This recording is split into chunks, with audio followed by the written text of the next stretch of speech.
안녕하세요. 오마이 베란다. 목소리 완전히 잠겨서 그래도 아침 영상을 담고 있는데요. 여기 창틀 다육이 앞쪽에 있는 살구나무, 살구가 이렇게 보아주지 않고 살펴주지 않아도 저절로 저 아이는 살구가 저렇게 연그럽고요. 이렇게 제가 크게 해서 찍어본 영상이랍니다. 그 뒤에 뒤늦게 잎을 내든 팽나무도 잎이 거의 다 나서 이제 무성해지기만 하면 될 것 같은데요. 저쪽에서는 해가 뜨고 있고요. 이 놀이터 앞에 저 다홍색 저 철쭉은 무지 오랫동안 피고 있습니다.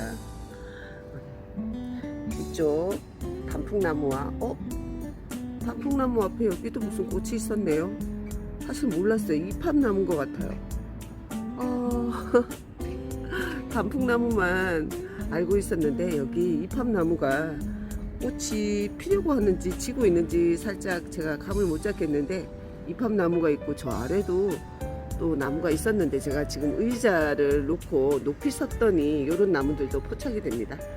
이렇게 해서 저쪽에 거리대 앞에 풍성한 초록을 보여주던 저 나무는 확실히 단풍나무와는 여러 가지로 잎의 모양만 단풍 모양이지 꽃이 피거나 결이 전혀 좀 달라서 저 아이 이름 꼭 알고 말 거예요.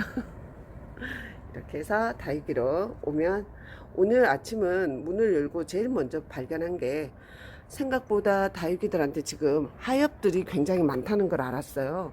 그래서 러블리 로즈는 지금 못 떼준 상태인데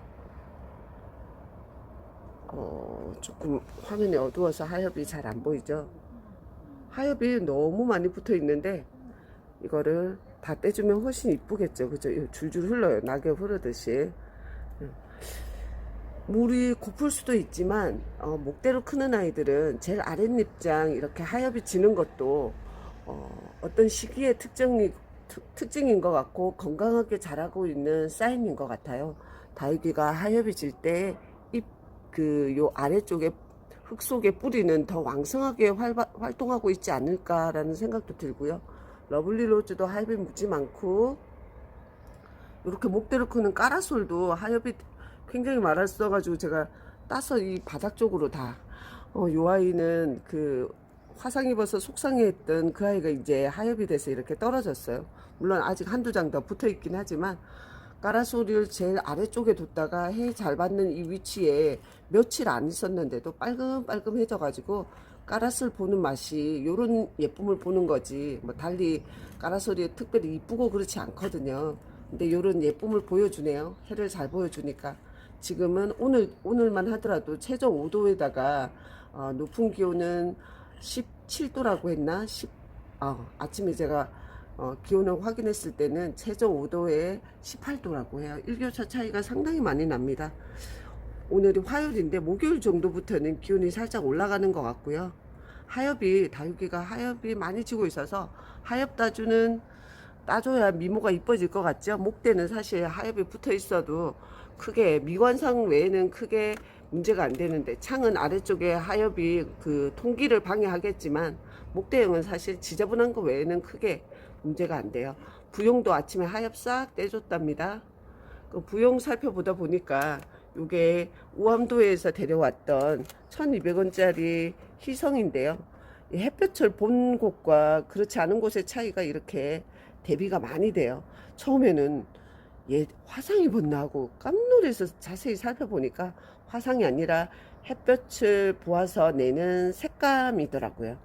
뒤쪽은 햇볕을 못 봐서 내는 색감이고 이런 색감에서 요 연한 연두에서 요거 노랑노랑 하면서 이렇게 붉게 물들어가는 햇볕 때문에 이렇게 한 화분에서도 색깔의 차이를 많이 주고 있네요. 오늘 아침은 다육이 하엽을 발견하는 시간인데요. 참 먼저 제가 제 릴리패드 꼬집게 해줬는데 얼굴을 아무리 돌려봐도 꼬집게한 티가 안 났다고 말씀드렸잖아요. 그랬더니 어떤 분이 정말 고마웠는데요.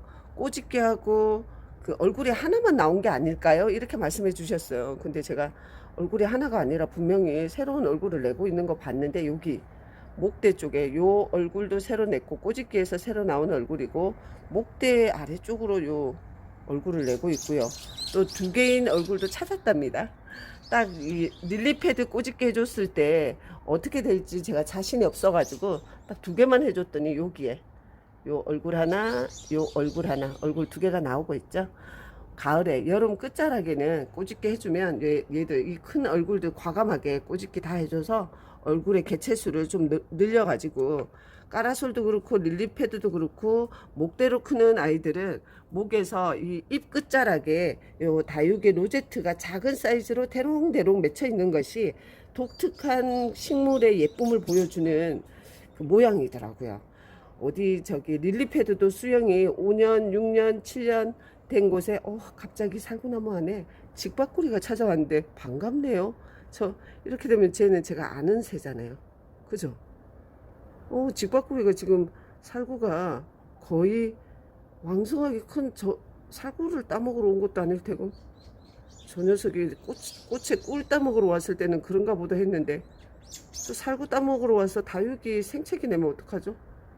도망갔습니다. 제 말소리가 들렸을까요? 직박구리 안 반가워요. 아는 새라 할지라도 다육이한테 생채기 내는 직박구리 밉습니다. 직박구리를 제가 새 이름을 알기 위해서 찾을 때 어떤 분이 이렇게 얘기하더라고요. 대한민국 전국의 저새가 굉장히 다양하게 살고 있는데 다들 본 적은 있지만 저새 이름이 직박구리인 걸 모르는 거죠. 그래서 당신은 직박구리를 아세요? 하면 다 모른다고 하지만 이 새를 본 적이 있나요? 한 본 적 있는 것 같다고 말을 한대요. 그만큼 우리나라에 굉장히 흔한 새인데 이름이 직박구리다 보니까 입에 잘 안 붙기도 하고 다육이 키우면서 참새, 비둘기, 까치 다음으로 직박구리라는 새가 제가 아는 새의 목록에 들어왔습니다. 여기 러블리 로즈도 목대에 하엽이 엄청 지는데 저 하엽들이 지면서 그 키가 약간 이렇게 큰 걸 보여주는 거죠. 이 시기 5월 초에 이렇게 목대형 다육이가 하엽이 지는 건 특별히 나쁜 증세가 아니라 성장의 표시인 것 같아서 저는 반갑고 얘들 다 떼주고 나면 또 목이 시원해서 보는 다육맘 또 새로운 기분을 느낄 수 있을 것 같아요. 이렇게 또 사실 영상 담으면서는 다육이 이야기도 하지만 어제 사실 저녁에 마을 우리 아파트 12년 전에 이사 오면서 아이들 엄마 아빠로 만난 가족의 아빠가 새 하던 사업을 본인 근로자에서 사업을 오픈하게 돼서 축하해주는 자리에 갔다가 사람이 모두 15명이었는데 저만 완전히 입에 한 잔의 술도 안 대고 모두 만취가 된 걸 제가 모두 수습하고 들어왔더니 와 아주 노곤한 아주 고단한 잠을 자고 늦게 일어났네요. 지인의 사업을 번창하고 잘 되길 축하해주고 왔고요. 또 지금도 그리고 우리 구독자님들 중에도 이제 코로나가 끝나가서 많은 변화들이 있으실 수 있는데 하시는 사업 제가 응원해 드릴게요. 화이팅입니다. 나날이 매일 새로운 아침이 되고 새로운 해가 뜨면 우리는 살아내야 될 시간이 주어졌는데요. 저도 또 다육이도 보고 하엽도 떼고 하지만 또 오늘 하루도 잘 살고 또 다음 영상으로 다육이 이야기로 또 찾아오겠습니다. 행복하시고요.